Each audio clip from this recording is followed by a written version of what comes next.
The spotlight in this player review is on Jarome Iginla. This is his 88 overall Team of the Week card, which I believe is his second upgrade. His first upgrade was his milestone card, and I think his base is a 86 or 85. I played about 10 to 20 Division 1 games. I don't know the exact amount, guys. I wasn't counting. But I think I've seen enough, so let's get into the gameplay. Something that I like about Iginla is his agility. He's able to turn really fast without you losing too much speed, so I was able to do these quick, nifty little moves to get this mini breakaway. His body size is above average, but I feel like he's still a little bit too small to be considered a power forward, at least compared to EASHL's power forward class, which, as you guys may or may not know, is my favorite class, but I couldn't quite get him. Regarding his size, Jarome Iginla's a tough one to knock down, but I felt like he got knocked off the puck a little bit too easily, which was a little surprising considering his stats. It was kind of tough for people to poke him, but a tiny little hit like this one knocked him off the puck, and it was a little bit annoying. Here I'm going to have a nice play where I'm going to shoot the puck, and I felt like with anybody else, I would have buried this, but with Jarome, it went right at the goalie's chest, which was surprising. I don't know if that was based off his wrist shot accuracy or what, but oh well. So here I get into a fight with Iginla, and he's quite a fighter. Or maybe Kessler is not a fighter, I don't know. But Iginla's fighting skill is 88 for anyone who's interested in fighting with him. For anyone who didn't see the clip of Kessler getting knocked out in one punch, I highly recommend you look that up because it's pretty funny. Let me show you guys something that you should not do with Iginla, and that is deke. I did a simple little toe drag. While the timing was a little bit questionable, he ends up losing the puck without the opposition touching him. Which means if I had him on a breakaway and try to do a toe drag, he might miss the puck and not even take a shot at the net. So be wary of that. Let me show you what Jarome Iginla's really good for in this clip. I'm going to pass it back and shoot at the net. Jarome Iginla's going to get the redirect. He's got pretty decent awareness and hand-eye to be able to make plays like this, and this one ended up counting, even though it looks like the stick might be a little bit too high. Iginla's also a really good hitter. You're going to see on the top right in just a second. But the problem is I didn't see too much of this. When Iginla was being controlled by the AI hardly went for any kind of hits of this magnitude. And then when I controlled him, I didn't get too many chances, but he's pretty good with those. Now let me show you a type of shot that Iginla is good with, and that's the slap shot. I'm going to come into the offensive zone here, fake a shot, skate backwards, and damn, that was a pretty strong slap shot right there, even though it did miss the net. So after a good amount of games, I noticed that Jarome is not really good on the right side. I switched him to the left side, and he gets opportunities like those where he can get one-timers from the left because he's a righty. So for anyone out there that decides to get him or has him, make sure you switch his side. And then right here, I'm going to show you guys a slap shot from the left side that he ends up burying right about here. Nothing but Jarome on this play. Hopefully you guys get a good grasp of what Jarome is like if you were to have him. But I think that it's time that we rate him. Here are his stats one more time, and to push one of the last comments that I made about him, and that is he doesn't belong on the right wing. But look at his face-off stats. It's an 80. For a right wing, that's pretty damn good. If you guys don't have any good centers on your team that are higher than 80 in face-offs, use Jarome.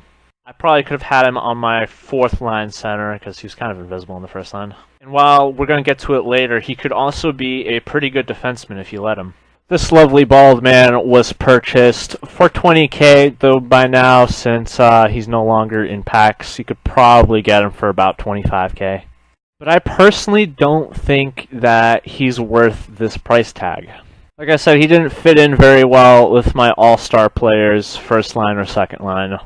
I could see him being a good fourth liner where you're trying to piece together a bunch of synergies, or even as a defenseman for the same reasons. Because of this, I'm going to give him a 3 out of 10 for value for his price. I would prefer purchasing someone like a Team of the Week Gabrick instead for those coins. Let's talk skating.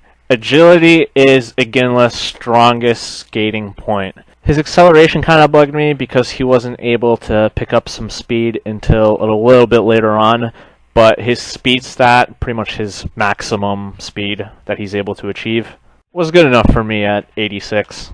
One of his lowest stats is endurance at 84, and that's pretty bad because he's going to get tired pretty easily, and you won't be able to make the best plays out of him over time. His deking was pretty bad. He got knocked off the puck easily, but he was kind of hard to poke check. He's got decent passing and shooting stats, but you're still paying power over accuracy.